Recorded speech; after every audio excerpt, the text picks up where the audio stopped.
Thank you, everybody, for coming. I'm doing the mic guy just to make sure it works for you. Perfect. Well, one, I applaud you for coming on the last 70-degree night that we have. So thank you, thank you. And then I would like to introduce Ben Soman from Marian University. He has done our presentation numerous times, and every time it's informative, and there's new things that are tweaked along the way. So if you've been to this in the past, you'll probably absorb a little bit more than the last time, and we will take it from there. At the end, he'll do a Q&A, and then afterwards, I'll just talk a little bit about scholarships and a little bit about how you can be creative in funding your college experience. So I'll let you take it away. Thanks. Hi, everybody. That's a good microphone. How's everyone doing tonight? Thank you for getting out of this horrible 70-degree perfect weather to be here. I'll try and keep it a little brief so that we can get out and enjoy a nice night. I'm Ben Soman. I've been at Marian University for a little over 20 years as a staff member, and I've been doing presentations about this for not quite 20 years, but getting close to it. So I am here today to talk to you guys about the financial aid process. I am the Senior Assistant Director of Financial Aid at Marian. There's a number for my office. It's 923-7614. If you need anything, feel free to give us a call, even if you're not interested in Marian. If you do have questions, and if they're just general questions about financial aid, we have an obligation. Every college and university that has a financial aid office has an obligation to help out with general questions about financial aid. And so, at least in their financial aid offices. So let us know if there's anything we can do for you to help out. I am going to be talking a lot about financing your education, and it's kind of, a lot of the presentation is geared towards seniors. So if you are a parent or a student who's a junior or sophomore or freshman or anything like that, that's great that you're here. It's great that you're getting this information early, because I'm going to throw a lot of information at you in the next 40 minutes here. I'd be really impressed if you remember half of it. So if you're coming here for a second time, great. If you're coming here with a plan of, I just want to get some of this information and know more for next year, excellent.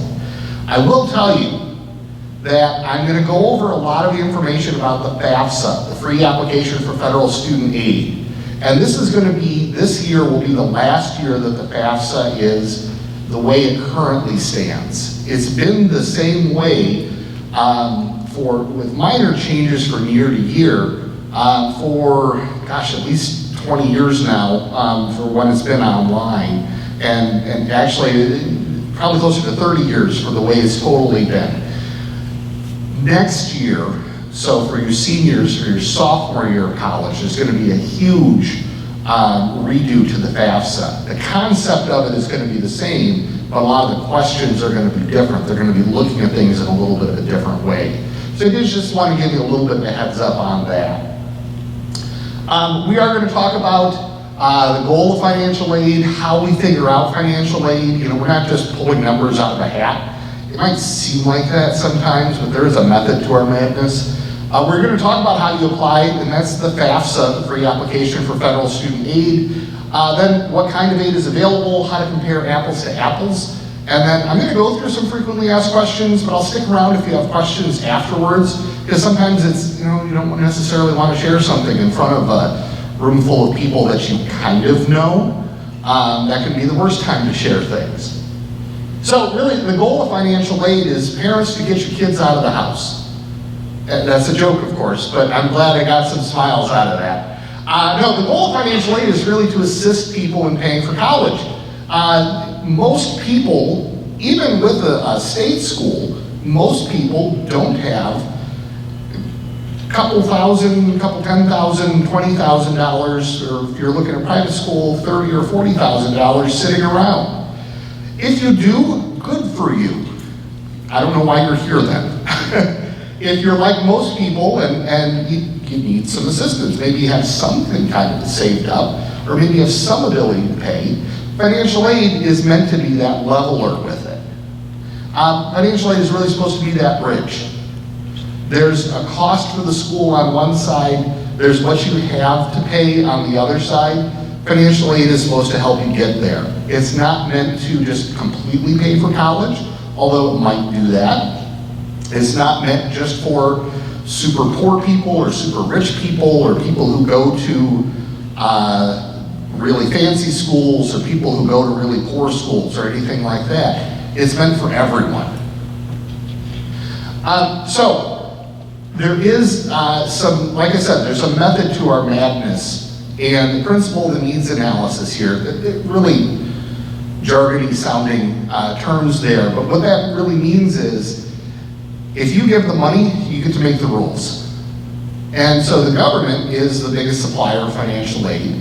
So there's an assumption that parents have an obligation to at least provide information for their child's education when it comes to getting financial aid.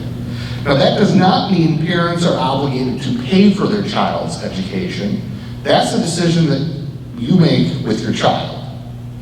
But your information does need to be on the FAFSA. The reason for that is, if everyone, or if you could just say, well, I'm not gonna help my kid, they're on their own, what parent in the world would actually say they're gonna help their kid?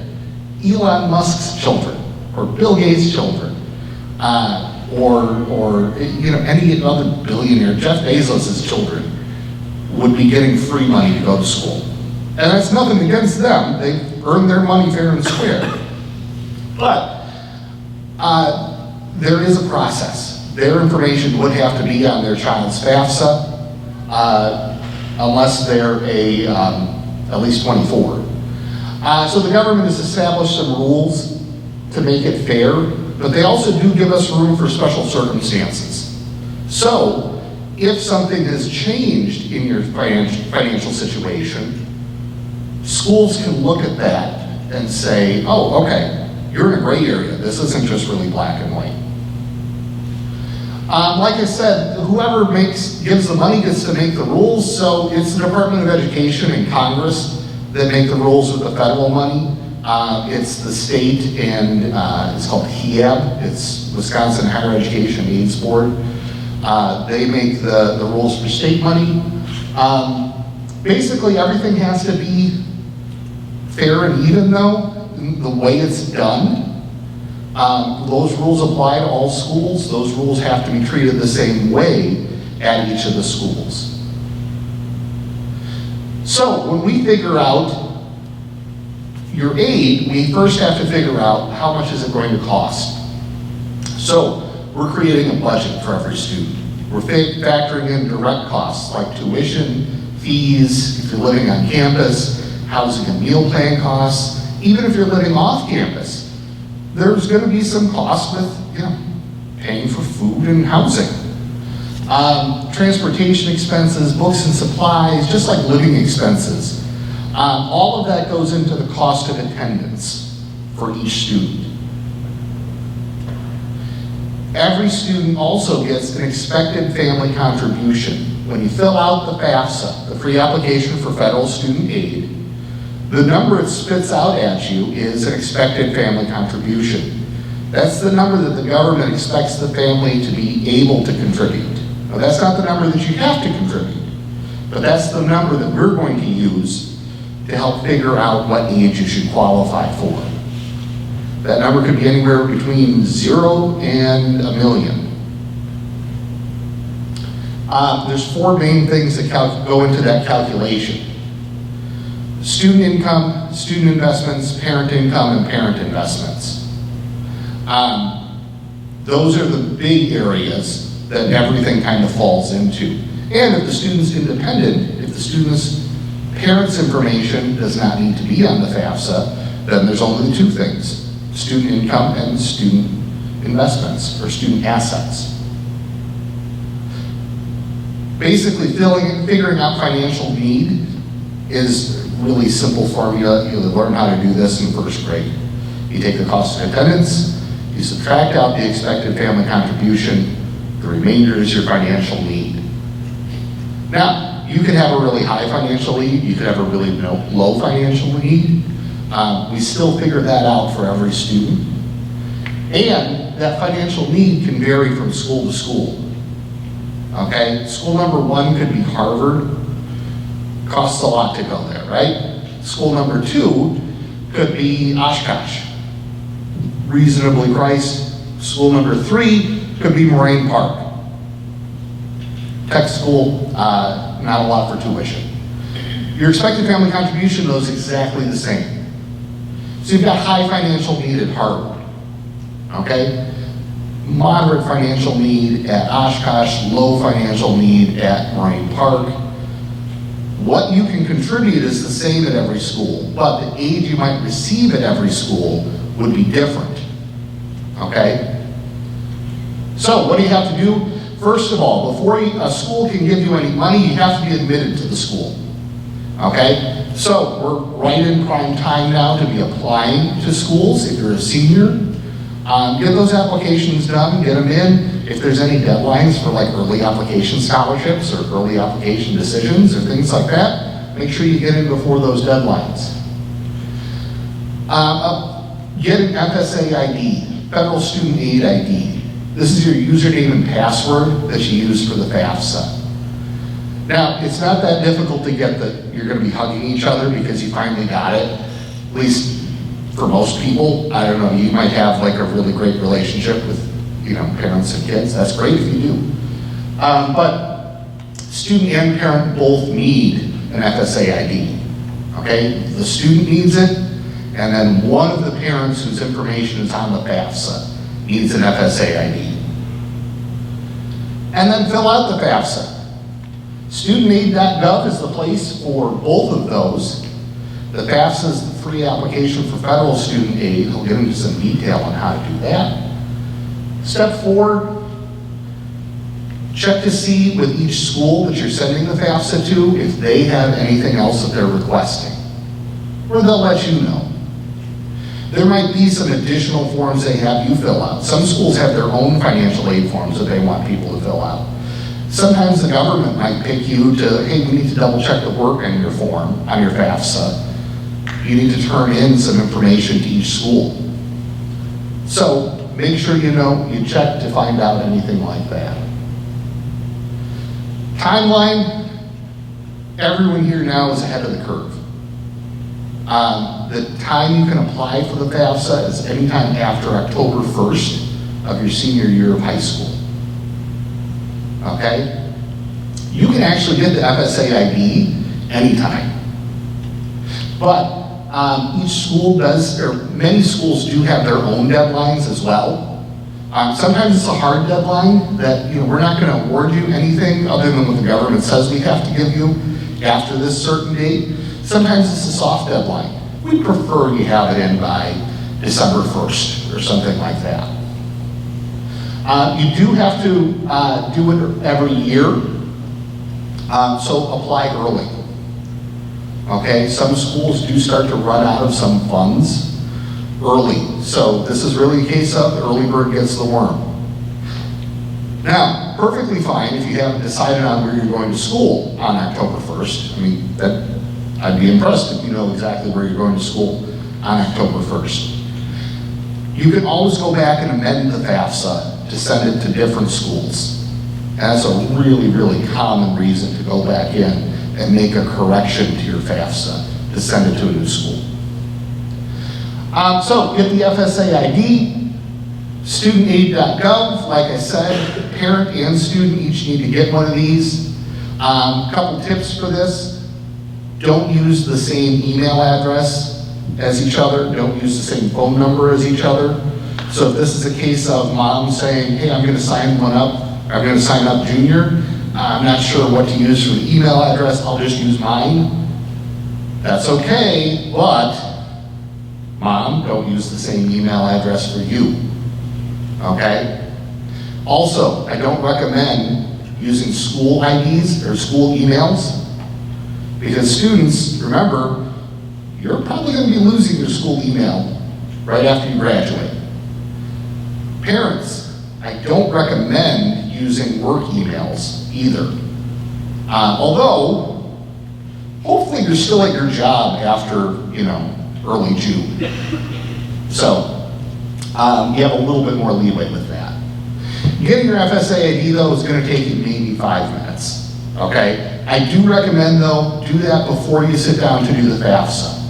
The reason for that is it could take the government up to 72 hours to verify everything. And I'd hate to have you sit down on Friday afternoon and say, we're gonna get this done and then the weekend's gonna start. And you get your FSA ID and says, yeah, you can't use this until Monday. Oh, now we have that hanging over our heads all weekend. So, FSA ID though is used to sign the FAFSA, it's used to go back into the FAFSA. You use it as your electronic signature for just about everything when it comes to federal student aid. So it's used in a couple of different places. So my recommendation, obviously remember the stuff, but write it down. Does anyone here work in IT or like IT security or anything like that? No? Okay, good. Because I know, I kind of figured you would have if you did, because it'd be saying, no, don't listen to him, you know, when I said that. Write it down. Okay, save it somewhere that, because you're gonna end up using it every year, at least once a year, to do the FAFSA. File electronically to do the FAFSA at studentaid.gov. This is a screenshot of the studentaid.gov website. Just pulled it yesterday. There's, oh no. This is Goebel. Yep, I gotcha. What did I do? I tried to point. Okay. I won't try and point with this. Thanks, Jill.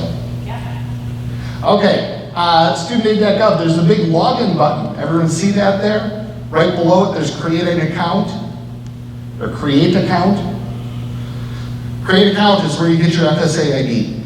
The login, get your FSA ID, students or parents. Log in, it's gonna say, hey, you doing a FAFSA? What year do you wanna do? You want to do it for the 22-23 school year. I'm sorry. Whoa, I just made a mistake there. You want to do it for the 23-24 school year. Unless you're going to be going to school this spring, do it for the 23-24 school year. It's going to give you the option though to do the 22-23. Okay, so make sure you're using the right year. You're doing the right year. Okay, and then it's going to say, hey, who's doing the FAFSA? You doing this, are you a parent doing it for your child, or are you the child, or the person who's going on to college? Or are you like a third party doing this for someone? And that wouldn't be the case, I'm guessing. Section 1 though is going to be asking about student demographics. Okay, a lot of times people say they're really nervous about doing the FAFSA. Honestly, the only thing you're not going to know on here, students, off the top of your head, is your driver's license number. Okay? I would hope you know your address. Okay? I would hope you know if you're married or not. Okay? I would hope you know if you're graduating from high school. You're going to be working on your first degree. Now, it's okay if you don't know if you're going for a bachelor's degree and an associate's degree. But odds are it's going to be one of those two. And basically, if you're going to a 2-year school, it's an associate's degree. If you're going to a 4-year school, you're going to a bachelor's degree. And if you get that wrong, it's not a big deal.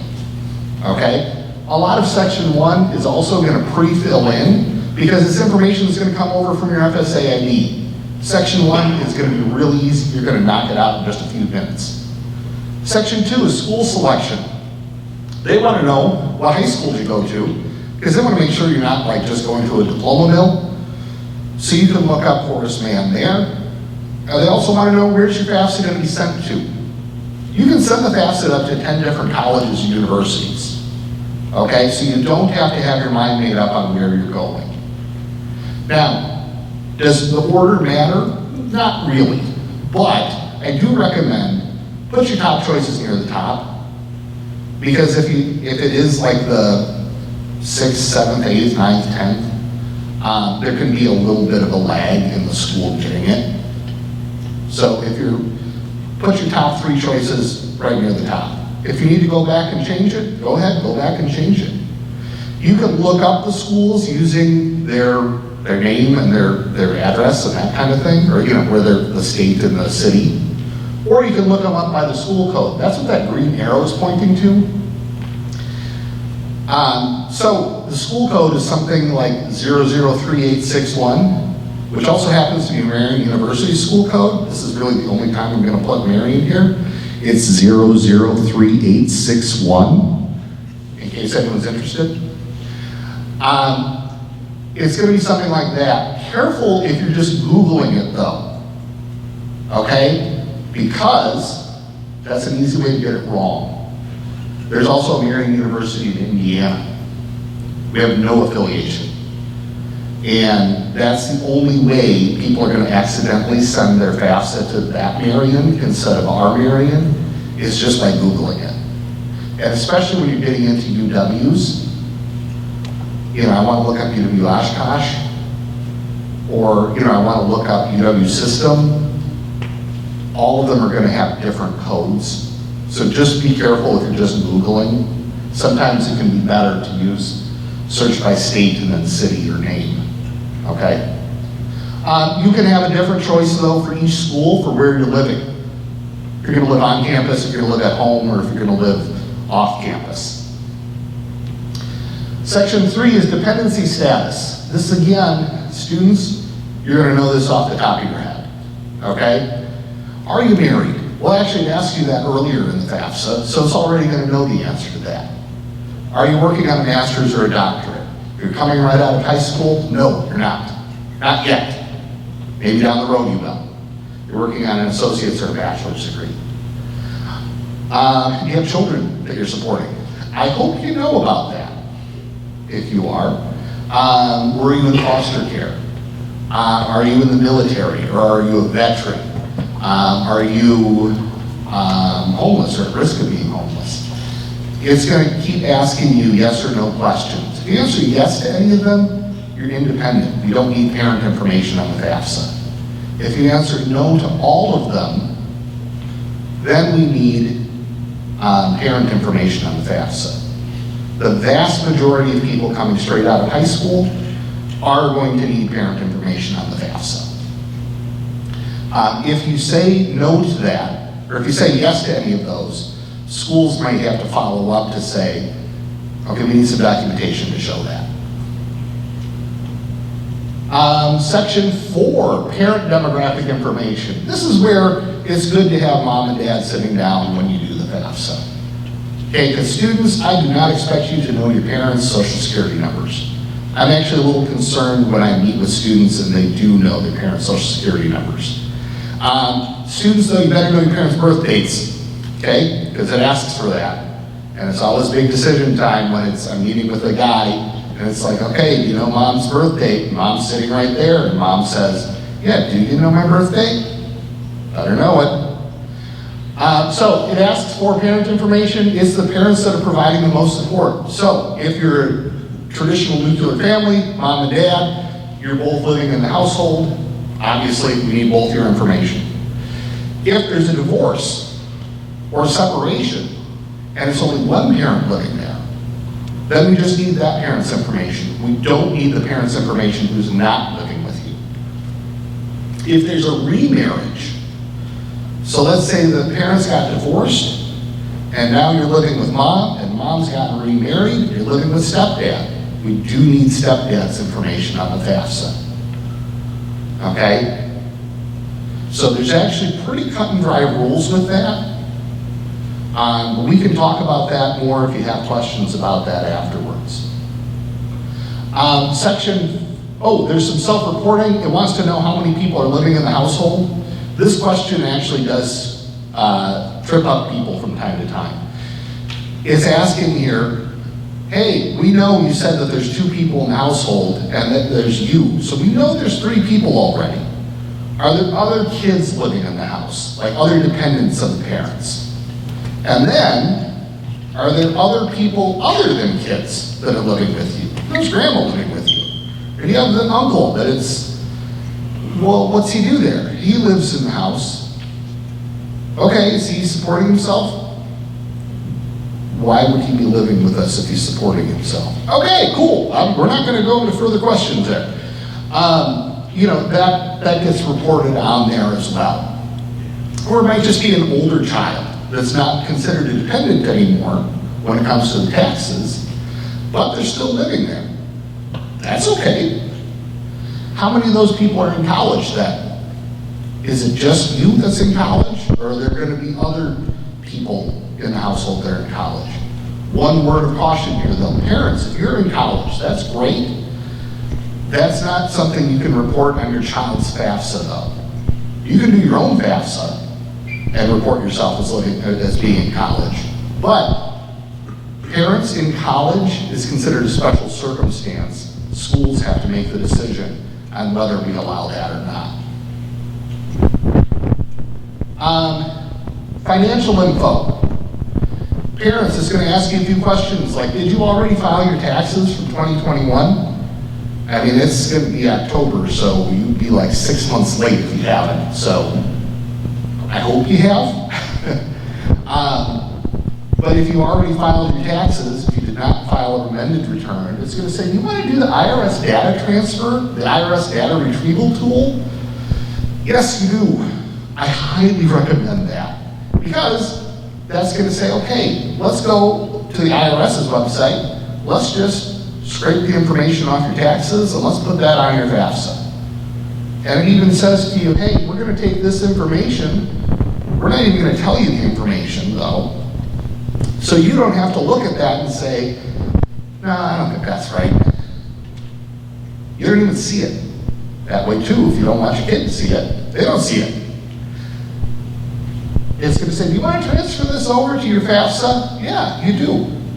You transfer that over, and then it's going to, when you go through the FAFSA, it's going to say, hey, this information's already brought over. We got you covered on this, okay? The one thing that you would have to do that normally would come over is if you're married, if parents are married, you filed a joint tax return, it needs to know what did parent 1 make, what did parent 2 make, okay? Because when you file a joint tax return, IRS doesn't care who made what. They just want to know what did you make together.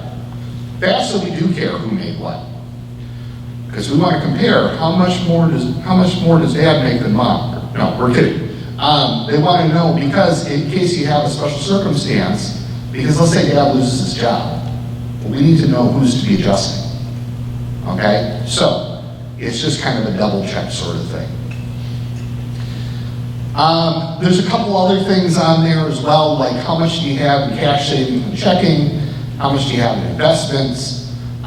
Remember, don't include the home that you live in for this year. Don't include any retirement accounts. Don't include a business if you have under 100 employees for this year. If you have a family farm, don't include that. Unless you have more than 100 employees, human employees, don't count cattle. Same thing for section 6 with the student financial information. You can do the data retrieval as well. Students, if you filed a FAFSA or filed taxes in 2021. Section 6 then is just really signing the FAFSA. If you've already signed in to do the IRS data retrieval, it's going to say, hey, you're already done. Just click on the agree to terms and conditions, and the button literally says, submit my FAFSA now. You submit the FAFSA, you'll get a student aid report. That is just really a summary. First, it makes you go through a summary. Here's everything you reported. But then it's going to say, hey, here's a confirmation number for you. Here's an expected family contribution. We're going to send this to the different schools that you listed. And hey, if you qualify for a Pell grant, if you qualify for some free grant money from the federal government, here's what you're getting. Or if you qualify for a loan, you will qualify for a loan. Here's what you're eligible for in the loan based on what you said in here. But your school's going to let you know exactly what you qualify for. Now, if you want to do the FAFSA, I recommend doing it on a computer. If you're going to do it on a phone, or some kind of mobile device, there's a FAFSA app. I recommend downloading the app. Okay? It's one from the Department of Education. Okay? Also, if you're going to make any changes to your FAFSA, You can go back to the FAFSA website, click login, make the changes. Number one change for a FAFSA, adding school. Really, really common reason. But you might have said, oh gosh, we have $100, but I forgot the decimal point there, and I reported that we had $10,000 in savings. That's a bit of a difference. Feel free to go back and change that. Or let each school know, and we can go in and change it. Sometimes it's best to let us know, because you might say, hey, we actually have, we actually didn't make as much money, or we actually have a bigger family than we had initially reported. Cool, let us know. We can go in and make the change, but we might need some documentation on that. If you do want help with the FAFSA, there's a thing called College Goal Wisconsin. College Goal is free help on doing the FAFSA. We have about 50 different locations throughout the state. It is in October and November. There are 4 online virtual events where you can, it's called Show Up and Cash In. You don't have to leave your kitchen or wherever you want to be in your house. I've seen some weird places that people have been when they Zoom in for help with it. But the reason why we call it Show Up to Cash In, we give away scholarships, about $15,000 in scholarships every year through College Goal. Now there are about 50 different locations. The closest one to here is at UW Oshkosh. So absolutely, feel free to sign up. We like it if we know in advance how many people are coming. If you're want to do it online, you have to sign up in advance so you get the link. If you want to go in person, we appreciate if you sign up, but you can just show up. There's also one in West Bend as well. So a couple in the area. But go to collegegoldwi.org, and there's all the different locations. You can sign up there. It tells you everything you need to bring for that, or have ready for that. Hey Ben, can you expand on it? Is it like one-to-one support if you bring everything in, or is it kind of like an open concept that you work on it and someone just walks around and helps you plunk in the stuff if you don't know? Yeah, great question. It depends on the location and how many people have shown up. Usually, it's at the face-to-face locations, we have a presentation, here's how you do it, and then let's go to a computer lab, you sit down on the computer, and you can get yourself going, but let us know when you need help, okay? And then someone will stop by. Now, having run locations before, I know that there's sometimes, after a couple of hands up, it's like, let's just have a volunteer come and sit down with you, and let's walk you through it, okay? Squeaky wheel gets the grease in these situations. So definitely, if you have questions about it, if you have anxiety about it, sign up. We can help you out with that. I keep saying we. I'm actually the president of College Goal, so I know what I'm talking about with this stuff. We want to help out with it. If you're doing the virtual, we try and get you in as small of groups as possible in the breakout rooms. A lot of times that means you are going to have one-on-one, especially if you're coming on like the 19th or 26th to one of those virtual College Goals. There's generally a lot of opportunity just to have one-on-one help with that. So definitely, if you have questions about it, feel free to sign up or let us know. Let's talk about different kinds of financial aid then. So let's switch gears a little bit. This is where if you're a parent of a junior, this is where this is important information, not that the other stuff is unimportant, but this information isn't going to change next year, okay? 4 different kinds of financial aid: scholarships, grants, loans, and student employment. They come from 3 main places: federal government, the state government, and the school. Free aid is the best kind. Gift aid, that's the free money. Try and get as much of that as possible. Now, scholarships, a lot of schools give out scholarships, especially private schools, try and bring the cost down. But when it comes to grants, there's a federal Pell grant, which is our federal tax dollars at work. That's people with the lowest expected family contributions qualify for the most in Pell grant. And it's a slotted system. If your Pell grant is within this range, then you get this amount. No one has the chart memorized because it's insanely detailed. But then there's a federal Supplemental Education Opportunities Grant, we call it SEOG.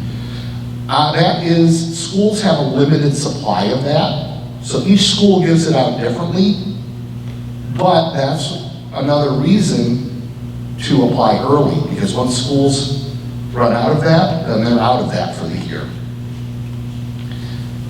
State money, there's Wisconsin grant. Wisconsin grant is good at public or private or technical schools. Free money from the state of Wisconsin. A little bit of a different formula for that.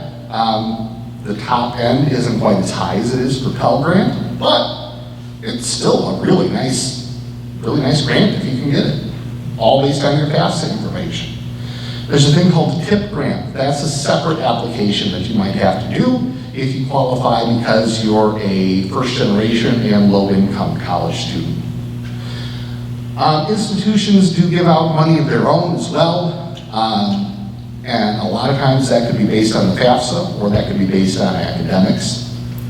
And then outside scholarships, we'll talk about it in a little bit, and it's also something Ms. Goebel is going to talk about, scholarships you can get through like local organizations. Loans. Loans obviously do have to be paid back. Even if you qualify for some kind of federal forgiveness with student loans, anticipate that you're going to have to pay them back. Okay? Two big kinds that are in the news right now, federal direct student loans, subsidized and unsubsidized. Sorry that unsubsidized didn't fit onto a whole line together. Subsidized and unsubsidized are if you got a Stafford loan back in the day, this is it, okay? This is the thing everyone qualifies for, some kind of student loan, okay? As long as you're a US citizen, you haven't been convicted of a drug offense while you're receiving student aid. That is the kind that you do have to pay, well obviously all of these you have to pay back after you leave school, but that's the standard kind. Subsidized means the government is paying the interest while you're in school. Unsubsidized means interest is building on it while you're in school. So guess which one is better? Subsidized is obviously better, it's considered need-based aid. Unsubsidized is non-need-based aid, so everyone qualifies for unsubsidized. Some people qualify for subsidized based on your FAFSA information and the cost of attendance at the school, or your financial need at the school. Parents, you can take out a loan in your name, the Federal Direct Parent Loan, Parent Plus Loan. Plus stands for Parent Loan for undergraduate students. Remember, we're dealing with the government, they like their acronyms. Plus loan is something, parents, you can take out, basically you can apply for as much as you need to help pay for your son or daughter's school year. That is not something that's going to qualify for forgiveness, because there's a credit check with it. They assume you know what you're getting yourself into with that. But that's something that you have as an option. There are some state loan programs. They're really few and far between in Wisconsin. There's not many state loan programs. They're really good if you can get it, but there's only one that I'm aware of. There's also private or alternative loans. This is the place that you can easily dig yourself into a hole. Really only look at the alternative loans as a last-ditch effort, or last resort kind of situation. Although, remember, anytime you borrow a loan, you do have to pay that back. Be as smart as possible with the borrowing. Make sure that you're only borrowing what you need and not what you're eligible for. Yes? As you're talking about loans, it just made me think of with everything that was in the news, what does that mean for current people with loan forgiveness? Right. Are they eligible? Are they not? Do you have to be done with college to access that if that goes through? Yep, from what I'm understanding, well, it depends on the type of loan forgiveness. The big, like the $10,000 blanket forgiveness, you have to have received the loan. And there is a window with that after a certain point, they're saying, we're done, we're not going to forgive anymore. There is an application process for that. So parents, if you have any student loans, or if you have children, or you know someone, go to studentaid.gov. There is information on there about how to apply for that, because there is an application process. There are other different forgiveness options though, and a lot of them focus then on either how much you owe over time, or what are you doing for employment. And so if you are working in like public service sectors, like teaching, nursing, working for police, doing social work, things like that, you are more likely to be able to qualify for something like that. Doesn't matter what degree you have, it's what you're doing actually as employment. So basically they want to say, hey, you're taking this great job that is really fulfilling and is really helping out society, but maybe doesn't pay as much as we'd like it to. We're going to try and help you out a little bit. That's the concept behind it. So, should you take out a federal direct student loan? Well, I recommend if you need it, take it. Or take what you need of it. Okay? Don't overborrow. Okay? It's nice to get a refund and be able to pay for a lot of they might feel like essential things. Remember, you have to pay that loan back someday. Okay? Any dollar that you spend that you don't have to borrow is saving you money in the long run. Student employment is another option, or another way to help pay for school. Now, most schools will pay you in a paycheck for the time that you work. Most schools do not have you work off part of your debt to the school. So parents, you might have gone, when you were in school, you might have worked off part of what you owed. That exists, but it's fallen out of favor. Most schools will give you a paycheck. Now, on-campus jobs generally don't pay super well. They're going to pay closer to minimum wage, depending on what you're doing, where you're going to school. But on-campus jobs are great though, because you don't have to drive to get there. You can walk to work. So you don't have to have a car necessarily. Sorry, students, if you're trying to battle that out with your parents.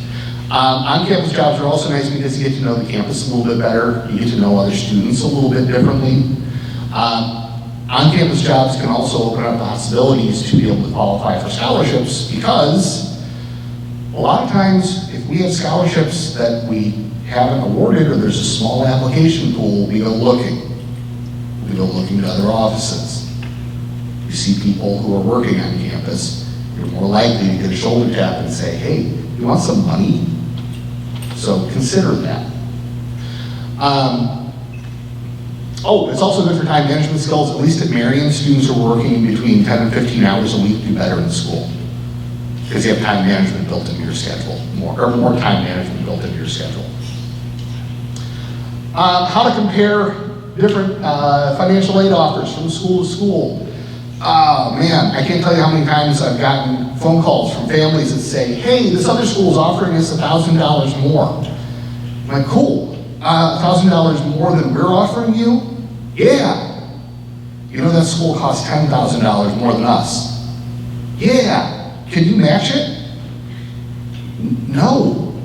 Because even though they're offering you more money, it's still going to cost you $9,000 more than we're going to cost. Right.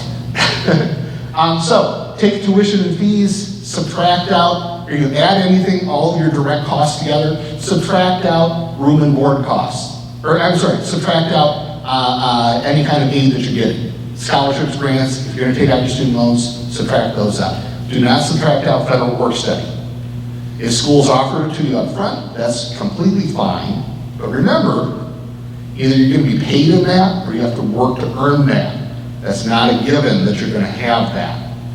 Okay? So, figure out the net cost. Okay? Direct costs, tuition, fees, housing, meal plan, subtract out grants, scholarships, student loans. That's comparing apples to apples. Okay? That's what it's actually going to cost for you to attend that school compared to the other schools. Okay? You might be surprised when you're going through the process. Most schools do have something like this on their financial aid awards these days. Some other options. Most schools do have some kind of payment plan. other than, here's what you owe, give us the money. Most schools will say, okay, we can do a monthly payment plan. Okay, this much by this time, this much by this time, that kind of thing. There are the private loans. There are at best or 529 plans. If you have one, this is what you have it for. If you don't have one, might be getting kind of late for the seniors, but hey, if you've got younger kids, might be a good time to start one. Veterans educational benefit